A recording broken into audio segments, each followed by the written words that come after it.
Hello everyone. Our next topic is soil compaction.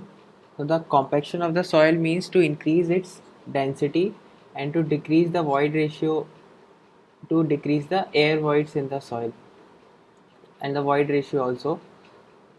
So it can be defined as the densification of soil by application of the mechanical energy, and it is measured in terms of dry unit weight, that is gamma T. So why do we need compaction? If we are construction any structure that is made up of soil, or in another other cases some structure which is coming on the soil, so what happens, we have to increase the shear strength of the soil so that it can take more loads, and to increase the shear strength it is necessary to decrease the air voids. So why do we do it? First, to increase shear strength and decrease air voids. So if air voids are less, then shear strength will be more. And the second reason is, if air voids are left, then water may enter, and if water is entering, then shear strength will decrease. Or entering water can lead to the swelling or shrinkage also. If the water is leaving or entering, it will leave us to the problem with of volume change. So that's why we need to do the compaction of the soil. And so let's see the difference between the compaction and consolidation. Both are different phenomena. Consolidation we'll study later, but let's see some basic difference.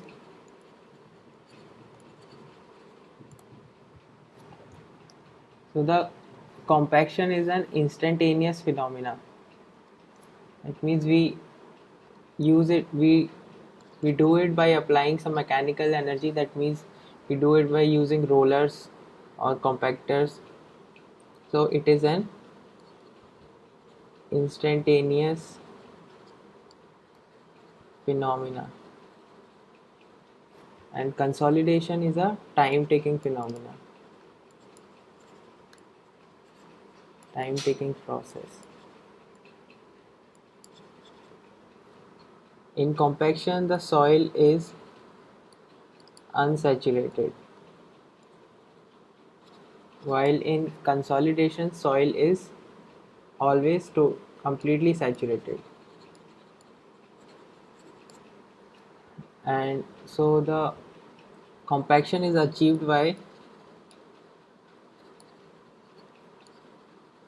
reduction in volume of air voids, and in this case pore water expulsion. So the pore water goes out with time, takes place, and various methods are applied for this. Field methods and lab methods, all different methods are applied, and in this case it takes place under the static loading and with time. So we make the phase diagram between these two. So the for compaction,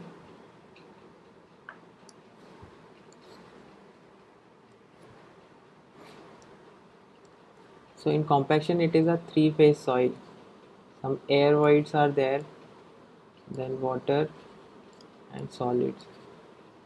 And for consolidation it is a two-phase soil, that is solids and water. So when we apply compaction, then the volume of these air voids will decrease. So the new phase diagram will be something like this, and the volume of air voids will be decreased. And in this case the pore water moves out of the soil, so that way the volume decreases. So this is the difference between the two. Some lab tests are there. Some it is first devised by the R. Proctor. So he found out a relation between the dry density of the soil and the moisture content at which the compaction is applied. So it comes something like this.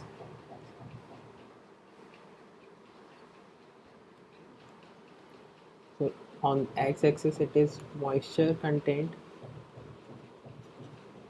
and on the y-axis it is gamma density, dry density. So as the moisture content increases for a same compactive effort, so as the moisture content increases, the dry density also increases, but this is true up to a certain point, and after that the dry density starts decreasing as the moisture content increases. So let's see what happens. So first let's see the Proctor test. So first test is standard Proctor test.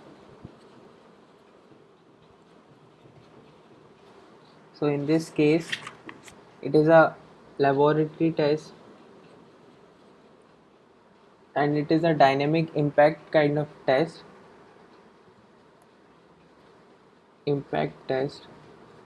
So a mold is filled with soil, and it is compacted by applying the impact force using a hammer, and with that force the soil is compacted.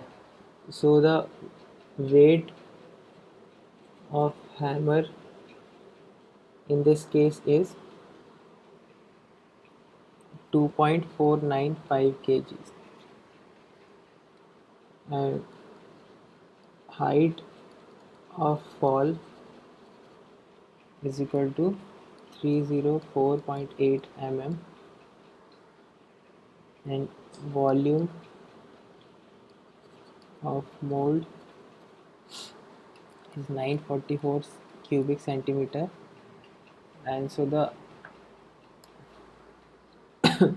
it is compacted in 3 layers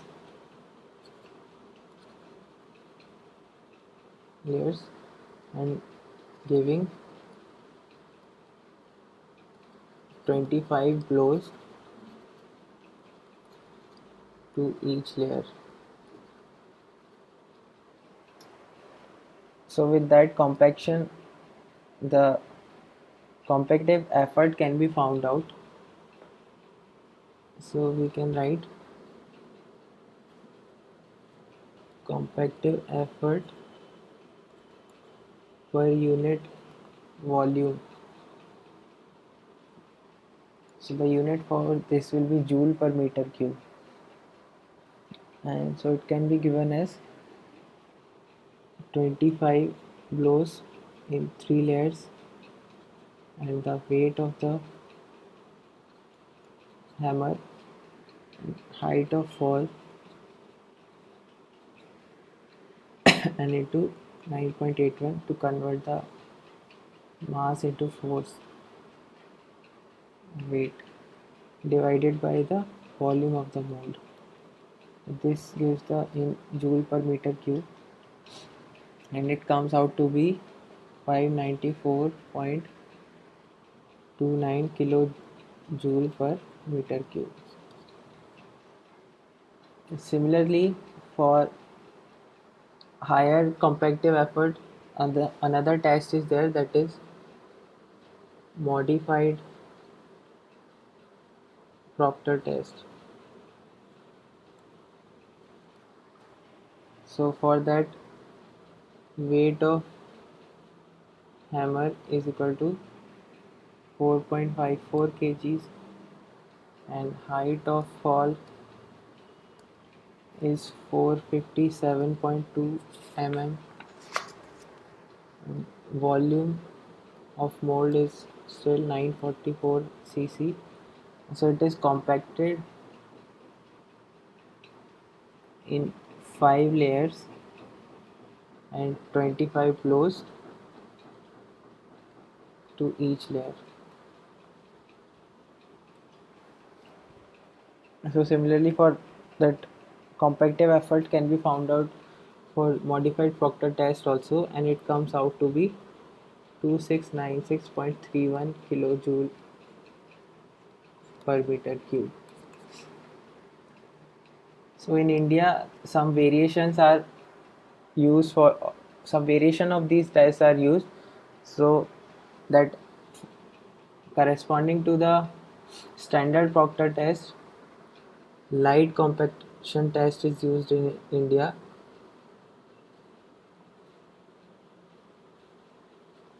So like for this, weight of hammer is equal to 2.6 kgs and height of fall is equal to 310 mm. Volume of mold is 1000 cc, and similarly it is compacted in 3 layers and 25 blows to each layer. And corresponding to modified Proctor test, in India it is used as heavy compaction test. So for that, weight of hammer is equal to 4.9 kgs and height of fall is equal to 450 mm and volume is equal to 1000 cc, and it is compacted in 5 layers and 25 blows. So similarly, as we plotted, if this is the plot for standard Proctor test, so when more compactive effort is applied, then this shifts like here. So for heavy compaction test or modified Proctor test, we get the uh, more value of the dry unit weight than the standard Proctor test. So we'll see the factors affecting compaction now.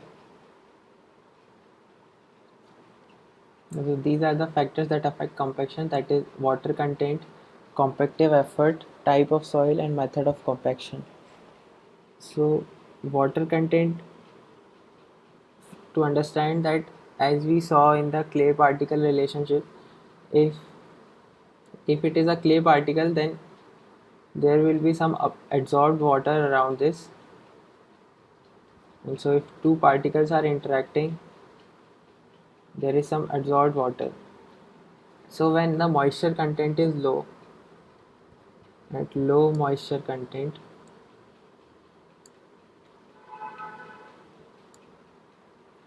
these two particles, clay particles, in between them wander wall attraction force is there, and because of this adsorbed layer, the repulsion will be there. So at low moisture content, this adsorbed layer is not fully developed.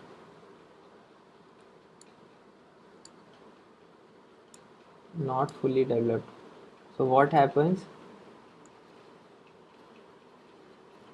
So the net force between the particles is attractive. So if attractive force is there, then flocculated structure forms, and if structure is flocculated, it means more voids are there, and so gamma d is low.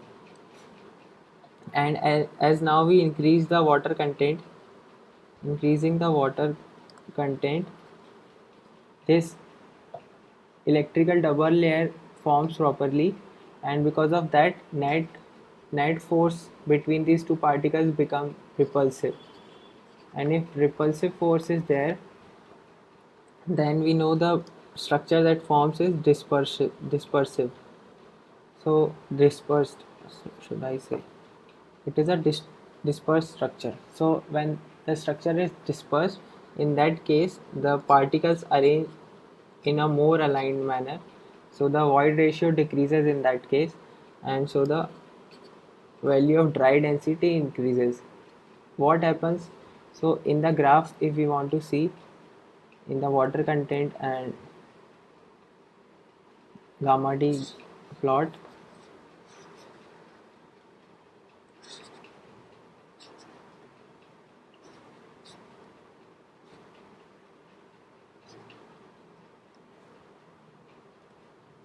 So what happens, this plot is something like this. So at this low moisture content, the gamma D value is very low. Now when we increase the moisture content, so gamma D will keep on increasing until it reaches a point of maximum dry density, and this moisture content is called as optimum moisture content. So at that point we reach to the maximum dry density. But what happens after reaching the maximum dry density? By using this theory, if we understand it, so when the double layer is fully developed, so we get the proper dispersed structure and the particles have aligned into the compacted way in which they can align. So after that, if we further increase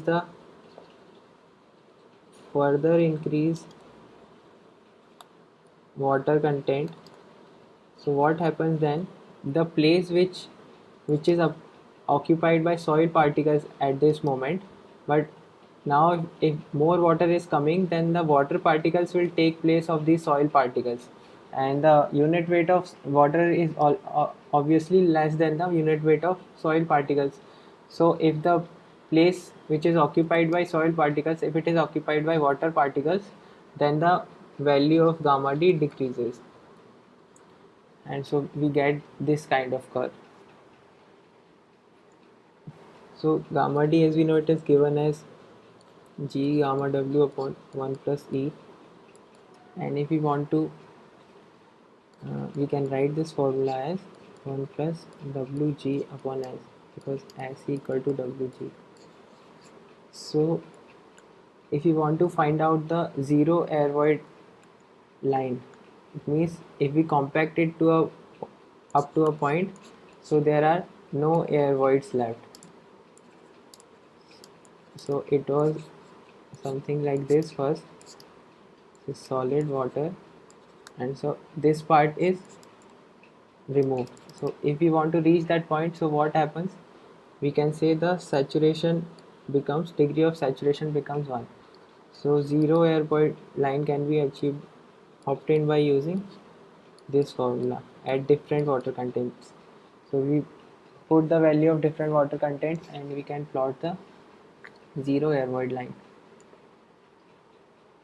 So the zero air void line, when it is plotted, it comes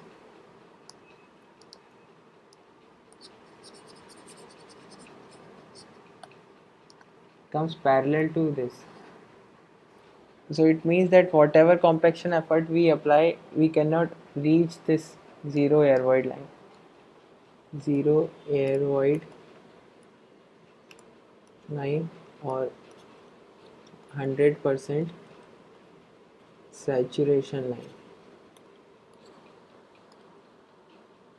But if you want to plot the, let's say, the zero air voids and 100% saturation is the same line. But if you want to plot the 10% air voids and 90% saturation, then it will not be the same line, because of the way that degree of saturation and air voids are defined. So the percentage air voids are defined as volume of air voids divided by the total volume, whereas the degree of saturation is defined as the volume of voids filled with water divided by the volume of voids.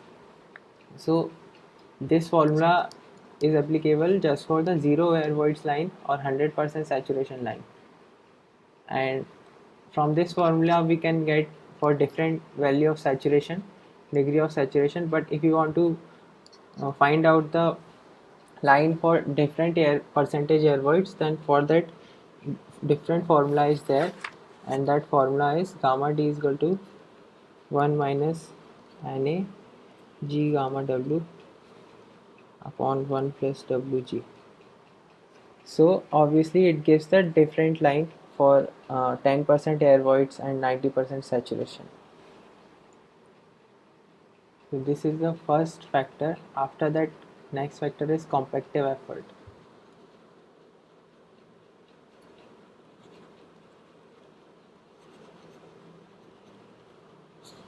So when for a given compaction type, when higher compactive effort is used, then the dry unit weight also increases. So as we saw for standard Proctor test, if the plot is like this, then for the modified Proctor test, it is something like this.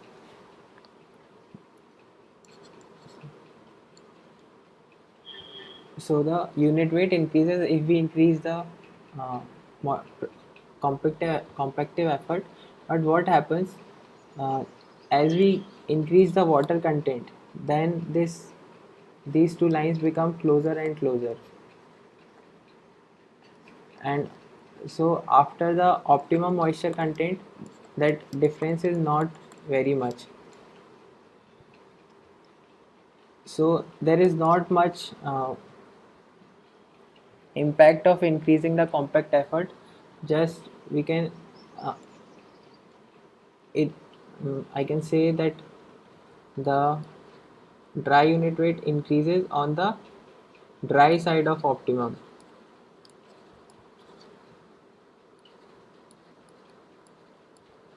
So in this side, if we are increasing the compactive effort and we are on the dry side of optimum, it means left of optimum moisture content, then dry unit weight will increase. But if we are on the wet side of optimum,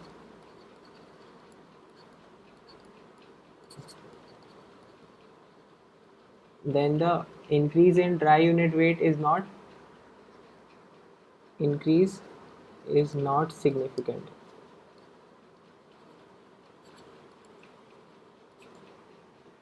And if we plot the zero air voids line, so the zero air voids line come something parallel to the and it comes like this. And if we join the lines joining optimum moisture content, that is called the line of optimums. So the this is zero air void line,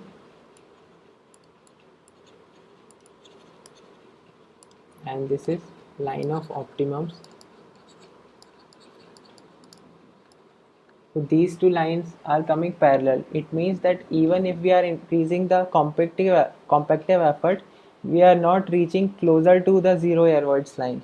So it is almost, this distance is almost similar. So even if we are increasing the compactive effort, the maximum dry unit weight that can be achieved in the field, it is not reaching to the maximum theoretical dry unit weight, so which is achieved at the zero air voids line. So we cannot reach this line in the field. So the reason is that whatever method of compaction we are applying, some air voids will always be there. So we cannot compact it to such a up to such a point that air voids are totally zero. Some air voids will be left. So that's why we cannot reach up to the zero air voids line in the field. Next factor is the type of soil. So if we are talking about the gravelly soils, so it should not be complete gravel. If some fines are there in gravels, along with gravels, so in that case maximum dry unit weight will be more. And if it is a uniformly graded sand or gravel, then the maximum dry unit will be very low. So fines are necessary, or in what happens in uniform sand, and because all the particles are of same size, so obviously more voids will be there in that case. So the dry unit weight is less. And for the sand, if we see this for sand, so the for sand, this curve between the plot between dry unit weight and water content, it does not follow the same way as it does for the cohesive soil. So what happens for the sandy soils? What happens? This dry unit weight first decreases and then increases. It goes something like this. So this is the water content, and here it is gamma D, and this minimum dry unit weight is at around 4 to 5% of water content. So what is happening here, in case of sands, when some water is added, so in that case capillary tension takes place.